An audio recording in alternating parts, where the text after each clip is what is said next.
변방에서 외치는 정치 소돌이 변정소 15회 방송 시작하겠습니다. 박수 한번 치고.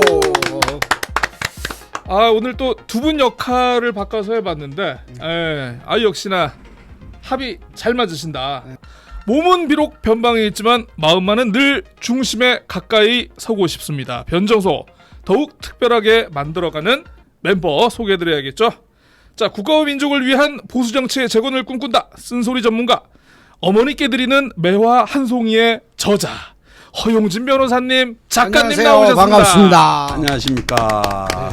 어저께 책 한 권 드렸더니 예. 바로 책은 조금 인쇄는 좀 받으셨습니까? 인쇄를 받는 책이 아닙니다. 그게 인쇄를 받는 책이 아니고 부주를 받는 책이었군요. 부주도 안 받았습니다. 예, 알겠습니다. 자, 내 편이면 최고, 적으로 만나면 최악, 다투면은 양보가 없고 하지만 뒤끝도 없는 모난돌이 정겹다의 저자 문윤택 작가님 함께하고 계십니다. 안녕하십니까? 안녕하십니까. 어서 오십시오. 모난돌이 정겹다는 좀 인쇄 좀 많이 받으셨. 냈습니다. 인쇄를 많이 내셨군요. 예, 인쇄비를. 돈을 주면서 만든 책이군요. 네. 저는 아직 책을 만들어 보지를 못했습니다. 변정소를 진행하고 편집하고 있는 저는 유사 언론인 시사 팟캐스터 고칼입니다. 반갑습니다.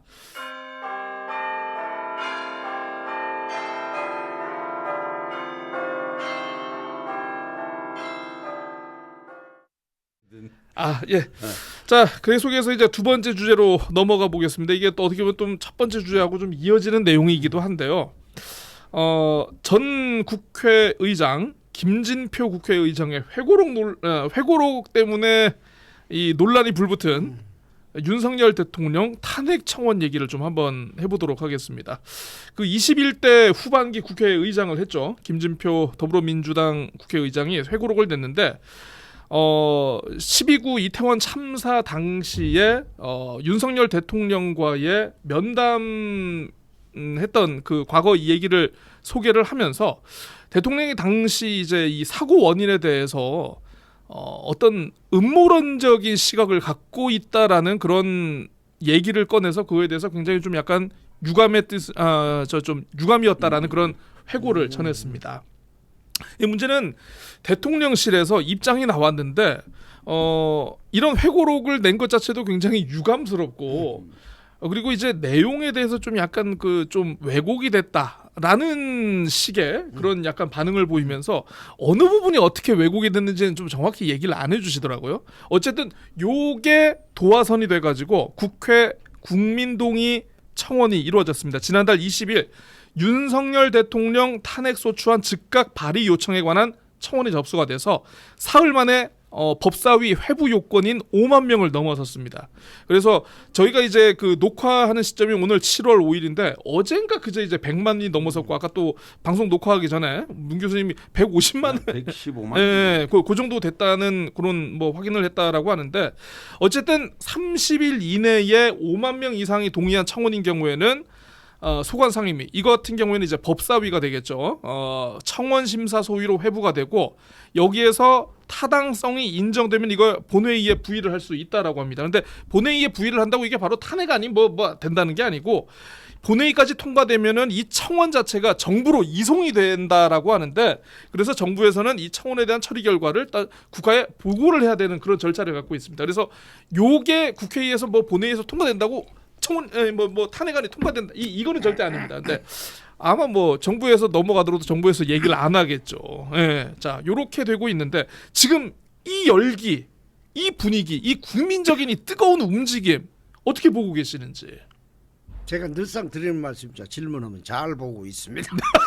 뭐냐면 국민들이 그 청원 열기가 이건 그런 것 같아요.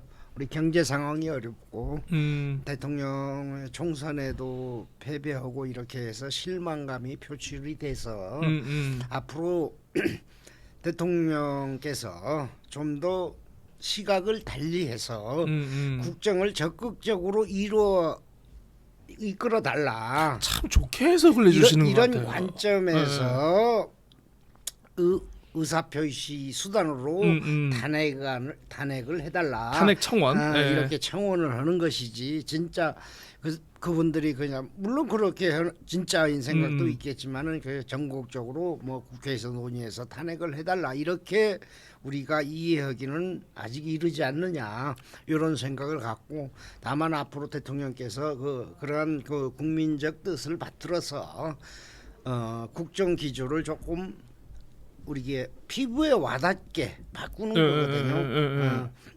국민들을 위하는 정책을 한다라는 그런 이미지를 심어줘가면서 국정을 이끌어가는 것이 또 우리 대한민국을 위해서 좋지 않느냐. 변호사님이 이 얘기하실 때마다 제가 너무 안타깝습니다. 전혀 그럴 생각이 없는 것 같은데. 용산에서 전혀 그럴 생각이 요번에 그 어디에서 그 25만 원 얘기하면서 아니 뭐 한 10억 주죠, 100억 주죠. 요 얘기도 했고 또 저 새로운 방통위원장 후보도 굉장히 좀 약간 거의 좀 약간 문제가 있는 그런 분을 지금 뭐 지명을 해가지고 방통위원장도 청문회하죠. 예, 청문회. 그러니까 말을 좀 가려서. 네. 저희가 아니. 그 사람이 방통위원 내정된 분이 뭐 저 훌륭하신 말씀을 해버리는 바람에 너무 많이 했더라고요. 그러니까 자기가 바라보는 시각이 공적 자리에 앉으면 내 시각이 맞는지 틀리는지 국민들이 어떻게 생각할 것인지를 심각하게 고민한 후에 이 의사표시를 해야 되는 것이지 자기 느낀 점대로 그냥 얘기를 해버리면 그냥 유튜브 찍는 사람 해야죠. 공적 자리에 앉지 말고. 공적 자리에 앉지 말고 차라리 유튜브나 찍어라. 그런 것이지. 그런 부분 때문에 비판을 받고 있는 거 아니겠습니까? 그래서 민주당 측에서도 그러니까 부적절한 건 비판하는데 검사 탄핵한다는 이런 생떼를 좀 쓰지 마라. 그러니까 민주당이 안타까운 게 그겁니다. 어때 수사 검사를 수사했다는 이유로 탄핵을 합니까? 수사 검사 탄핵안. 그러면 우리 정부 여당에서 잘못하는 거 비판하더라도 또 생떼거니 이렇게 하면 결국은 피해 보는 건 우리 국민들만 피해 보거든요. 예, 그렇습니다. 견제와 균형을 하려면 시시비비를 상식적으로 어느 정도 가린 다음에 행동을 해달라. 이게 안 되는 게 우리 이재명이 민주당 아니겠습니까? 아버지 계신 민주당. 아버지. 갓바더. 그러니까 이렇게 상식적으로 모든 걸 접근해달라. 그러면 여기에 방통위원장 내정자죠. 그분이 한 부적절한 그런 발언, 저는 부적절하다고 봐요. 저는. 그보다 10배, 100배 더 부적절한 게 민주당의 아버지가 이재명이다라는 거겠죠. 어떻게 여기서 이런 논리를 꼬아가지고 이런 얘기를 이러고 하여튼 국민적 시각에서 바라보면 알겠습니다. 신뢰의 문제잖아. 정치는 국민들의 신뢰. 마구잡이로 그렇게 생떼를 쓰는 것 같이 법안을 발의하거나 뭐 탄핵을 하거나 이렇게 해버리면 국민들이 눈에는 결코 좋게 비춰지지 않는다. 그러면 민주당이 손해나는 것보다 더 큰 손해가 국민들한테 온다. 민주당도 건강해야 되고 국민의힘도 건강해져야 국가 발전이 이루어지는 거 아니겠습니까? 이런 부분에서는 국민의힘이나 민주당이나 똑같이 반성할 지점들이 너무 많이 쌓였다. 이거 좀 제발 양당 좀 반성하자. 아무튼 저는 저 청원 열기에 대한 요걸 들었는데 거기서 갑자기 민주당이 이렇게 나와가지고 이렇게 접붙이기를 하셨어요. 이렇게. 그 시발점이 민주당 출신 알겠습니다. 국회의장 때문에 그렇다면요. 알겠습니다. 문 교수님 어떻게 보셨습니까? 일단 회고록에 나온 내용이 뭐 사실인지 아닌지 그게 지금 중요한 것이 아니라 회고록에 나왔으면 그 부분에 대해서 나는 당사자가 직접 해명해 버리면 확대되거나 괜히 추측하거나 혼란스러울 일이 없잖아요. 윤 대통령이 직접 해명해 버리면 되죠. 혹시라도 내 말이 잘못 전달이 됐다면 미안하다 사과하면 되는 것이고 진짜로 나는 그렇게 생각한다. 그렇게 생각한다고 고집하고 이게 자꾸 억측하고 뭐 최상병 문제도 마찬가지잖아요. 그 7070 번호가 어디서 나왔느냐. 007도 아니고. 아, 7070이에요? 예. 나는 7080인 줄 알거든. 800에 7070입니다. 그래서 이런 자꾸 억측을 낳게 하고 뭐 하나 투명하게 보여지지 않다 보니까 양평 고속도로 최상병 문제 지금 한두 가지입니까? 그 뭐 가방, 디올백 문제, 뭐 문제가 막 이렇게 있는데 지금 요번에 그 이태원 참사까지 대통령이라는 사람이 그렇게 판단을 했다면 이거는 뭐 진짜로 천공이 개입했다라고 생각을 할 수 있거나 아니면 이 사람은 누군가의 유튜브 극우 유튜버의 방송만 보고 있다거나 예, 예, 예. 둘 중 하나라고 5.18에 북한이 북한군, 개입했다는 얘기 예, 아닙니까? 쉽게 얘기하면. 예. 그러니까 이거는 해명이 간단했을 텐데 자꾸 이렇게 해가지고 국민도 혼란스럽게 하고. 그러니까 당연히 국민청원은 단순하게 지금이 이태원 참사 한 가지 건이 아니라 이게 축적된 불신이거든요. 전에도 얘기했지만 공자 얘기를 했었지만 이게 국가에서 필요한 세 가지가 병, 식, 신이라고 그랬는데 예. 이 중에 가장 먼저 버려야 될 거 꼭 반드시 버려야 된다면 나라가 그럼 병을 버리고 그다음 식을 버리되 한 가지는 끝까지 유지해야 나라가 유지돼. 그게 신 아닙니까? 신이. 그러니까 그 옛날로 얘기하면 군주와 예. 그렇죠. 그 국민들 간에 그 지금 같은 대통령 정부와 국민 간에 신이 하나는 남아 있어야 지금 나라도 다 망조가 들어가고 그 세수 결손되고 뭐 부자들은 살만하죠. 계속 감세해주고.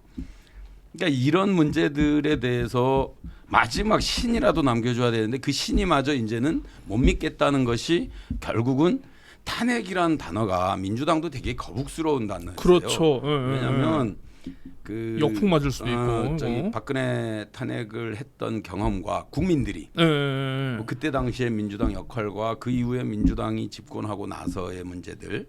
근데 지금 민주당 내에서도 사실 탄핵에 대해서는 좀 부담스러울 거예요. 근데 이제 국민들이 그렇게 막 이제 정말 국민들 열기로 좀 가는데 민주당은 여기에 막 응원할 수도 없고 그렇다고 발 뺄 수도 없어요. 그 민주당이 되게 좀 곤혹스러울 것 같은데 그런 곤욕스러운 생각을 그리고 아까 그 했으면서도 탄핵이란 용어를 그 입에 많이 아니죠. 그 심지어는 조국혁신당의 조국 대표도 탄핵이란 단어는 안 써요. 아니, 그러니까 오히려 법을 개정해서 3년이 임기 단축하다. 3년이 길다. 뭐 너무 3년은 길다. 굉장히 길죠. 그다 네. 의미가 함축된 거 아니겠습니까? 그리고 아까 그 검사 민주당에서 이제 수사 검사 탄핵한 부분은 저도 일정 부분 동의하는 게 예를 들면 옛날 손준성이나 이런 부분들에 대해서 명확한 사안이 있다면 그 부분은 국민들이 납득을 할 수 있으니까. 그 뭐 탄핵을 하든 의회가 당연히 정부 기관에서 잘못된 게 있고 엉터리로 하면 탄핵을 해야죠. 그럼 의회가 그거 하라고 있는 거 아닙니까? 근데 이번에 4명 탄핵 같은 경우는 사실 국민들이 구체적인 내용을 잘 몰라요. 저부터도 자세히 그렇죠. 모르겠어요. 어려워요. 모르는 게 아니고 없어요 내용.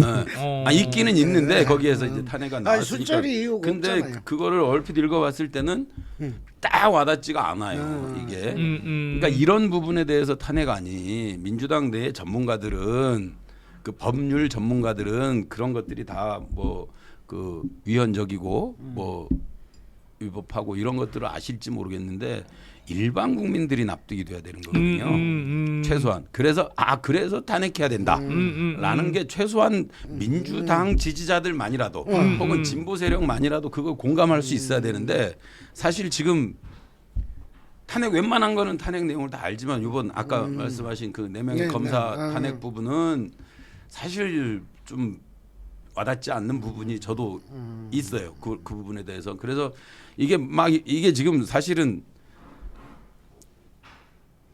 좀 탄핵이 이제는 너무 이제 산만해져 가고 있다라는 생각이 저는 좀 들기도 하고 아무리 탄핵 정국이라고 하더라도 그 저기 아까 저기 문 교수님 말씀 그 김진표 회고록과 관련해서 솔직히 해명하면 되지 않느냐 하는 부분에서 언론적으로는 찬동을 합니다. 다만 그 국민의힘과 민주당의 관계가 문 교수님하고 허용진이 관계였으면 설명하면 이해하고 하지만은 이걸 받아들일 때 자꾸 삐딱한 시선에서 받아들이니까 해명하면 또 다른 의혹을 낳고 의혹을 낳고 해서 못 오는 거 아니겠느냐. 여기서 제일 아쉬운 게 그겁니다.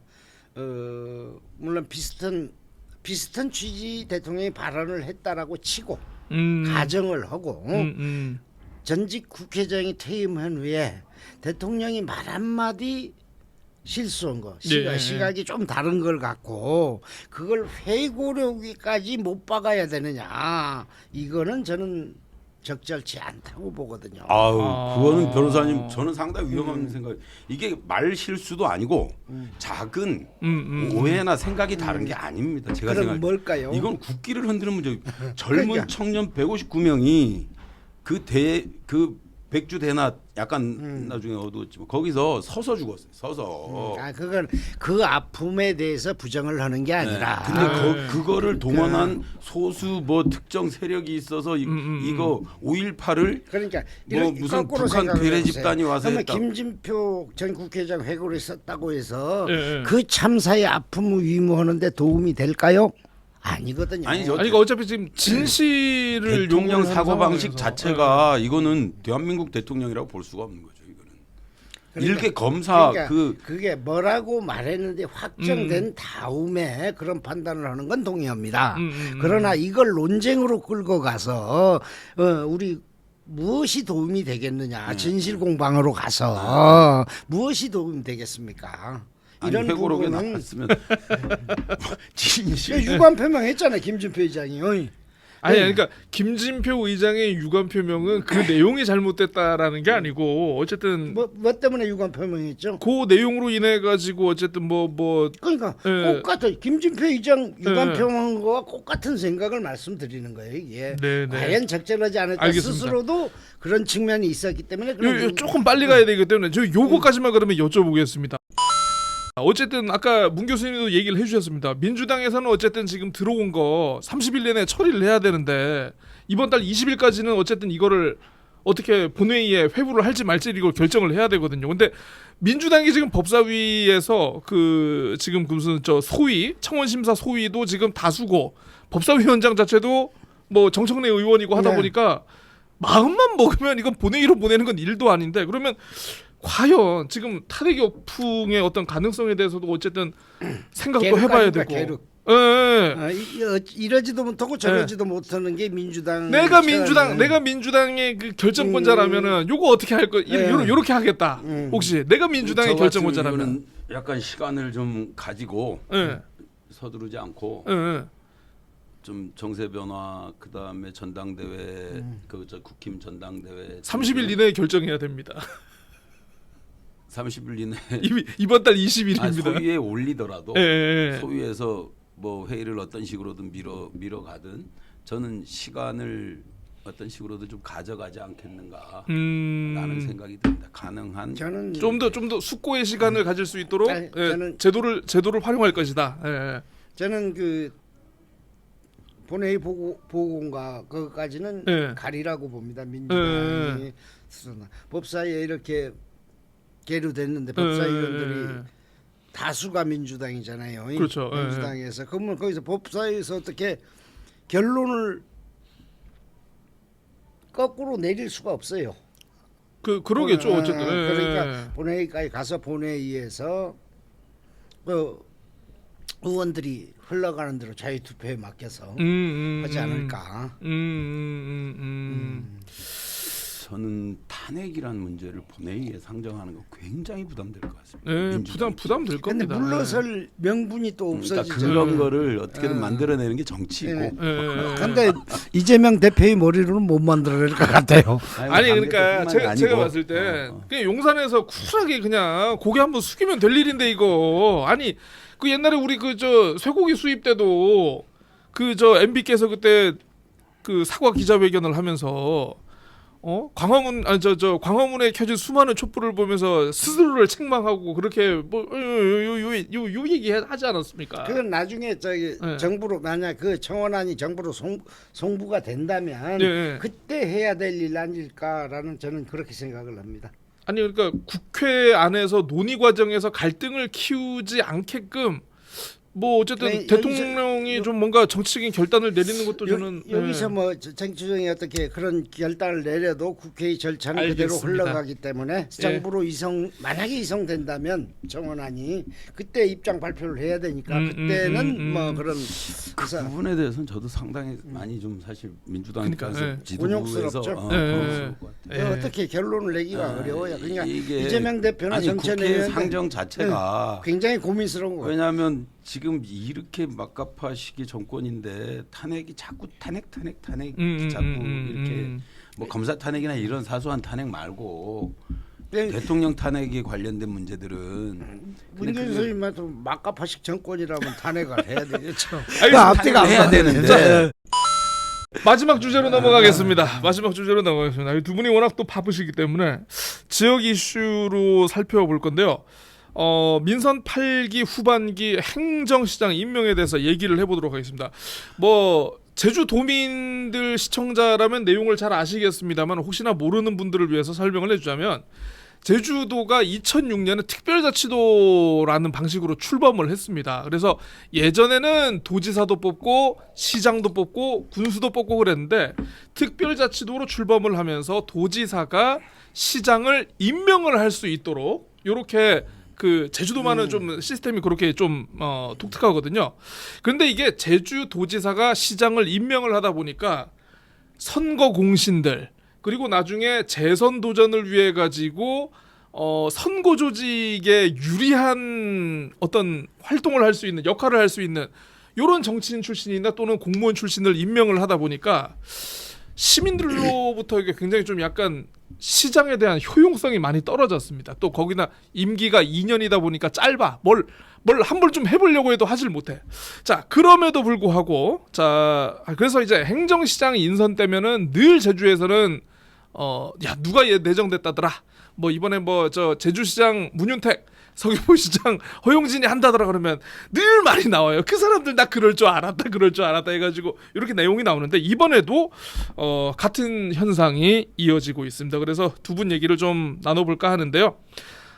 김완근 전 한나라당 비례대표 도의원이 제주시장에 임명이 됐고요. 그리고 이제 서귀포시장에는 제주도 교육청 부교육감 출신인 오순문 시장이 이렇게 임명이 됐습니다. 정치인 배제를 원칙으로 내세웠습니다마는 사실 많은 민주당의 많은 정치적 훈련을 받으신 분들이 굉장히 좀 일을 하고 싶었고 그랬는데 이번에 지명을 받지 못해가지고 좀 약간 아쉬워했다라는 이런 후문도 굉장히 많은 것 같은데 먼저 두 분은 이 지명 소식을 딱 들었을 때 이 인선 괜찮네, 이 인선 별로네. 일단 변호사님부터 말씀을 해주시죠. 괜찮네, 별로네. 야, 둘 중에 하나만 얘기해야 돼. 아니 뭐 상상의 나래를 펼치셔도 됩니다. 잘못했네. 별로나가 아니라 딱 한마디로 전면 잘못했네. 왜 잘못했느냐라고 묻는다면 네, 그렇죠. 여기 청문회 과정 뭐 주변 세평들 들어보면 시장으로서의 공부가 안 됐다. 따라서 비전 제시를 못했다. 그러면 역할이 아무것도 없다. 부시장 체제로 움직여야 그러면 결론적으로 부시장 체제로 얼굴 마담에 불과하다. 얼굴 마담. 이런 인상을 지울 수 없다. 그 취임사를 보거나 청문회 할 때 잠깐 보면은 무슨 비전이 있어서 시장에 뚜렷하게 말들은 거창하게 하시더라고요. 그냥 거창한 중에는 알맹이가 있어야 되는데 그 알맹이가 비전 아니겠습니까? 그렇죠. 교육과 문화가 뭐 살아심수는 교육과 문화로 우리 교육감 취임사인 줄 알았습니다. 그러니까 교육 행정 전문가가 일반 행정 전문으로 갑자기 전환한다. 2년 사이에 무슨 비전을 실현해라. 이건 불가능하거든요. 그렇죠. 그건 누구나 불가능합니다. 이거 잘한다. 그래서 정치인이 필요한 거거든요. 그래서 정치인은 다양한 경험을 하고 다양한 민원인들을 접촉하고 그 속에서 그분들이 아픔이 무엇인 거를 몸소 체득한 사람들이잖아요. 그렇죠. 그래서 정치하는 거 아니겠습니까? 네네. 정치하는 결국은 신뢰는 정치 목적 신뢰는 행정을 통해서 이루어지는 거란 말입니다. 네네. 왜 정치인을 배제해야 되죠? 아하. 이건 아니라고 봅니다. 그러니까 정치인을 배제한다는 원칙 자체가 잘못된 것이다. 예, 예. 그 정치인 배제를 한다는 그 얘기를 듣고 느낀 점은 뭐냐면 잠재적 경쟁자를 키우지 않겠다는 의사의 또 다른 표현 아닐까? 언론에서도 그 생각을 했습니다. 그렇게 예, 했습니다. 언론에서도 그 생각을 했습니다. 예, 예. 그거 외에는 정치인을 배제한다는 거, 정치인 배제하니까 농부 시장으로 갖다 놓고 교육행정가를 시장으로 갖다 놓았느냐 이 말이야. 이거는 비판한다고만 생각하지 말고 냉정하게 우리 제주도 발전을 위해서는 이렇게 하면 안 된다는 거 관점에서 보면 제가 드리는 말씀이 어느 정도 이해가 되지 않겠느냐. 그래서 차후에는 이런 일이 진짜 두 번 다시 일어나면 안 된다고 봐요. 이거 관련해서 뭐 국민의힘에서 논평 나온 거 없나요? 없습니다. 놀랍게도 없습니다. 예, 예. 논평에서 도민들이 뜻을 대변하는 거잖아. 논평 누구를 네네. 오영훈 지사를 비판하는 게 아니고 도민들이 비판은 해야죠. 비난은 하면 안 되고. 예. 예. 도민들이 뜻이 이런 것이다라고 얘기하면 자동적으로 그 반사적으로 비판이 되는 거 아니겠습니까? 이것이 상대당을 견제하는 거 아니겠습니까? 견제할 유일한 세력이 국민의힘 아니겠습니까? 지금 그렇습니다. 그런 측면에서는 매우 안타깝다. 예. 보면 오영훈 도정의 정책 기조를 충실히 따라서 해야 된다 이런 취임사도 있던데 전농동 같이 15분 도시에서 차를 시속 20km로 늦게 다니라고 거기 사람들 왕래가 빈번한 곳이라면 그게 좋지만은 제일 사람들이 왕래가 특히 젊은층 왕래가 거의 없는 지역에다가 15분 도시 만들어두면은 거기 무엇을 하겠다는 그 지역이 무엇이 발전되겠느냐 이런 관점에서 접근해달라. 15분 도시 다 좋지만은 15분 도시 한다는 건 지역 발전을 위한 비전을 갖고 해야 되는 거거든요. 그러니까 이런 것을 제동을 걸 수 있고 합리적 대안을 제시할 수 있는 사람이 시장이 돼야 된다. 근데 지사의 팔로워가 단순한 팔로워가 돼서는 안 된다. 알겠습니다. 그럼 7급 공무원 시키면 돼요. 문 교수님 어떻게 보셨습니까? 저는 일단 인사권자의 마음이니까 제가 어떻게 평가하긴 그렇고 사실 두 분 다 제가 이제 개인적으로는 잘 몰라서 역량이나 이런 부분을 평가하기는 이르고 매 도정마다 인사 때문에 이 문제가 있었어요. 맞습니다. 그리고 매 도정마다 말도 많고 탈도 많았던 것이 이 행정시장, 맞습니다. 이런 부지사 이런 문제들이었는데, 근데 이제 매 도정이 아니었으면 좋겠다라는 생각은 듭니다. 언론에서도 매 도정 똑같다라는 얘기를 좀 안 했으면 좋겠고, 또 좀 도민들이 납득이 될 수 있을 만한 청문회를 통해서 이렇게 아까 변호사님 말씀처럼 그런 말씀이 나오지 않을 그런 분들이, 그러니까 이게 어찌됐든 인사권자의 도정 운영 철학에 부합하고 함께 갈 수 있는 사람이 인사권자 입장에서는 당연히 함께 갈 그 동반자로 그건 존중은 해줘야죠. 인사권은 존중은 해줘야죠. 그 부분에 대해서는 제가 뭐라고 할 얘기는 없지만 이제 그 일반 도민들이 안타깝다라고 얘기하는 부분들에 대해서는 귀를 열고 들을 필요가 있다. 그냥 내가 인사권자니까 일방적으로 가겠다 하지 말고 사전에 좀 논의도 좀 하고 주변의 세평도 좀 확인하고 좀 이런 과정들이 꼭 공식적이지 않더라도 그렇습니다. 그런 것들이 있으면 이렇게 좀 매 도정 똑같다라는 얘기는 좀 안 나오지 않을까라는 생각이 듭니다. 아까 저 말 끝에 도정의 정책 기조를 기본적으로 따라가는 건 동의를 해요. 그러나 맹목적으로 시키는 대로 따라가지 말고 그거에서 합리적 대안, 보완책을 강구할 수 있는 능력을 가진 사람이 또는 그런 생각을 가진 사람이 시장이 돼야 된다. 저는 그런 관점에서 보면 안타깝다. 정책이 아니고 도정 철학을 저는 네. 얘기해요. 아니 그래서 정책이나 철학이나 뭐 아니 더 봐도 철학은 그 디테일 들어가면 정책들은 그러니까, 바꿔서 좀 세련되게 할 수도 있고 어렵게 할 수도 있고 이런 그런 거니까. 그런 기조를 어쨌든 그렇죠. 정책 기조를 같은 철학이 얘기인데. 정책 기조를 따르되 그 정책 기조가 함께 노냐. 좀 시너지를 낼 수 있게. 시민들에게 와닿을 수 있게끔 그렇습니다. 그걸 그렇죠. 현실에 그렇죠. 적용할 수 있는 능력을 가진 사람이 돼야 된다 이런 측면에서 말씀드립니다. 그러니까 두 분도 좀 잘 모르시다 보니까 저 같은 또 일반 시민들은 또 얼마나 또 잘 알겠습니까 그분들을. 그래서 후보자들에 대해서 나름의 면면을 알 수 있는 계기가 인사청문회입니다. 지난달 27일 그리고 28일 제주도의회에서 인사청문회가 있었는데 먼저 그 김한근 제주시장 이제 당시 청문회 때는 이제 후보자였죠. 지방선거 당시에 오영훈 도지사 후보에게 500만 원의 고액 후원금을 뭐 이렇게 기탁한 사실이 확인이 됐고 그리고 또 이제 본인 농지에 지금 불법 건축물이 지금 있는 그런 사실도 지금 확인이 됐습니다. 그 외에도 이제 보수정당에 있다가 그러니까 보수정당과 함께한 어떤 정치적 철학이나 이런 거에 대한 답변도 사실 두루뭉술하게 제대로 못했고 오등봉 공원이라든가 제주시 지역의 주요 현안에 대한 이해도도 제가 봤을 때는 아까 이제 변호사님 잠깐 얘기를 해주셨습니다만 심각하게 부족하다. 예, 그러니까 고재일도 할 수 있는 얘기를 그러니까 고재일이 할 수 있는 얘기하고는 달라야죠. 시장 후보자님이. 맞습니다. 오순문 서귀포시장 같은 경우에는 뭐 이분도 현안 이해도가 떨어지는 건 뭐 일단 그렇다 치고 본인이 교육 행정에서만 오래 했기 때문에 내가 이거 말고도 다른 걸 할 수 있다는 거를 본인이 얘기를 하셨습니다.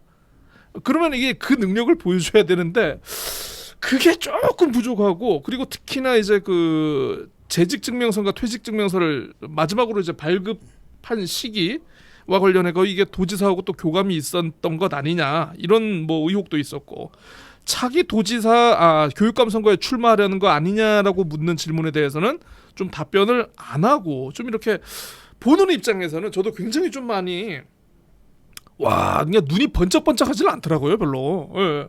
두 분은 뭐 바쁘니까 이제 별로 인사청문회 못 보셨죠. 혹시 뭐 기사로라도 이걸 좀 접해 보셨는지 아니면 제가 방금 얘기한 거에 대해서 이렇게 뭐 좀 평가라든가 유튜브 잠깐 보고 뉴스에서 잠깐 뭐 언급되는 거 본 예, 수준인데 뉴스에서는 리포트들이 나왔습니다.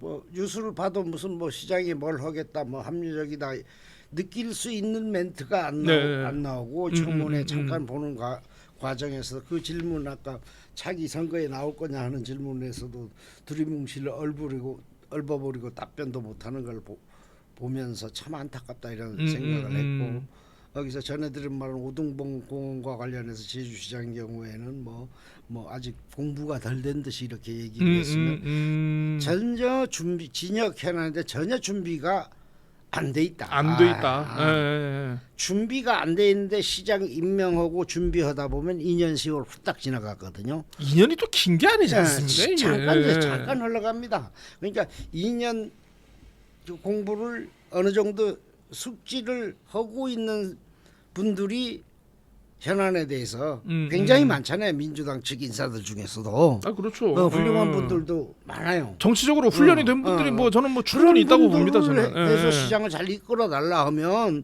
도민들도 좀 안심하고 기대도 하고 이럴 텐데 이거는 뭐 민주당 내부에서도 이해를 못하는 인사라고. 아니 도민들이 전체가 이해를 잘 못할 거예요. 그런 부분에 대해서는 상당히 적절한 구석을 찾으려고 아무리 돋보기를 끼고 봐도 잘 안 보이더라. 이런, 그렇습니다. 총체적인 안타까움이 있어서 그래서 선거 공신 때문에 시켜준 거 아니냐. 결국은 이제 결론은 그렇게 갈 수밖에 없는데. 그 두 분이 실제 선거 때는 뭐 그렇게 한 거 없거든요. 후원금 낸 것이 선거 좋은 거고. 고액 후원금. 고액 후원금만큼 선거에 관여 깊이 한 사람이 어디 있습니까? 그리고 저 서귀포시장 같은 건 뭐 선거하고는 관련이 없어 보이지만은 개인적인 친소 관계가 아니겠느냐. 아니 그러니까 어쨌든 이제 제가 이제 다음 주에 이제 개별적으로 이제 그 인사청문위원 한 분을 모셔가지고 좀 요거 관련해서 인터뷰를 좀 해보려고 하는데 뭐 늘 이게 2년마다 제주에서는 주기적으로 반복되는 뭐 이슈지만은 그러면 꼭 인사청문회 이거 해야 되나? 아니 왜냐면 어차피 도지사 그러니까 저 인사청문회도 어차피 부결을 해도 부적격을 해도 어차피 해도. 그냥 뭐 임명할 건데, 그러니까 낙마를 한 케이스가 예전에 제주시장의 그러니까 제가 돌아가신 분이기 때문에 실명을 제가 밝히기 좀 어려운데 예. 그분 한 분 빼고는 낙마한 사례가 전혀 없습니다. 예. 그래서 대안으로 예. 청문회 뭐 이렇게 하고 뭐 그냥 저기 검증한 된 분들은 느닷없이 시장에 임명할 게 아니라 법대로 하자는 거죠. 법대로. 예. 뭔 말이냐? 예. 러닝메이트 제도 러닝메이트로 활용하자. 그러면 선거 과정에서도 그 사람에 대해서 시민들이 알고 검증할 수 있는 공론회장도 마련이 되고 그냥 같이 유세하면서도 또 저 자기 생각도 읽어볼 수 있고. 제가 러닝메이트 제도를 제가 깜빡 잊고 있었습니다. 제가. 그렇게 하는 게 그러면 청문회도 자연스럽고 필요 없고. 그 지난번 도지사 선거 때 누가 그때 변호사님이 말씀하셨나 누가 모르겠어요. 공약인가 뭐해서 얘기를 했었어. 옛날 기억은 안 납니다. 옛날이 아니라 지난번 도지사 선거 때 러닝메이트제를 하자 해야 돼요. 라는 얘기가 나왔었는데 러닝메이트 해서 4년 같이 해야 돼요. 지금 2년인가 이렇게 돼 있는 그렇죠. 거 알고 있는데 4년 같이 법을 개정을 하면 해서 4년 같이 2년 말고 4년을 4년 해야 전 4년은 진짜 동의합니다. 진짜. 이제 잊어버려가지고 누가 그거를 아마 토론인가 뭐해서 얘기를 했었어요. 그래서 나도 또 괜찮네라는 제가 생각을 도지사라면 그러니까 뭐 2년이라는 임기는 그렇게 솔직히 시장이 너무 짧기도 짧고. 아니 그 2년 임기가 딱 정해진 거 아니지 않습니까? 2년 하고 맞습니다. 연장할 수도 있습니다. 일단 원칙적으로 맞습니다. 2년으로 돼 있는 걸로 기억하는데 법을 또 확인해봐야 되는데 하여튼 뭐 그렇습니다. 근데 또 이제 시장 문제는 또 지금 제주도가 어쨌든 그 하반기부터 상반기 때는 이제 에이펙에 몰빵을 냈다면 하반기에는 이제 그 제주형 행정체제 개편에 이제 어쨌든 뭔 힘을 지금 쏟고 있는 분위기이기 때문에 이건 또 이제 어떻게 변하게 될지, 이게 또 11월 달에 또 우리가 또 찬반 투표를 하겠다고 지사께서 얘기를 하셨으니까 요 또 나중에 또 이슈가 되겠네요. 자, 아무튼 오늘 변정소 15회 방송에서는 이렇게 세 가지 주제에 대해서 허용진 변호사님, 문윤택 교수님, 허용진 작가님, 문윤택 작가님 두 분의 작가님 모시고 우리의 인사이트를 확장할 수 있는 여러 얘기를 나눠봤습니다. 혹시 뭐 아쉽거나 못한 말씀 있으신지? 예, 저기 시작할 때 말씀드렸는데 문안돌이 정겹다 인쇄 좀 받게 해주십시오. 예. 절찬리에 판매. 예. 그 책 저 절판 됐나요? 우리 작가님 책은? 저는 판매를 하지 않습니다. 작가님의 책은 지금 뭐 절판이 됐고 우리 저 문유택 작가님의 모난돌이 정겹다 교보문고에 있을지 모르겠습니다. 자, 어쨌든 변방에서 외치는 정치 소돌이 뭐 저희가 뭐 미숙한 부분은 많습니다만은 어쨌든 더욱 사랑해 주시고 열심히 노력을 하겠습니다. 여러분의 뭐 러블리한 목소리도 좋고 까칠한 목소리도 좋고 따끔한 목소리도 좋고 많이 남겨주시면 저희가 적극 반영하도록 하겠습니다. 저희는 16회 방송으로 다시 곧 돌아오도록 하겠습니다. 두 분 고생 많으셨습니다. 감사합니다. 고맙습니다.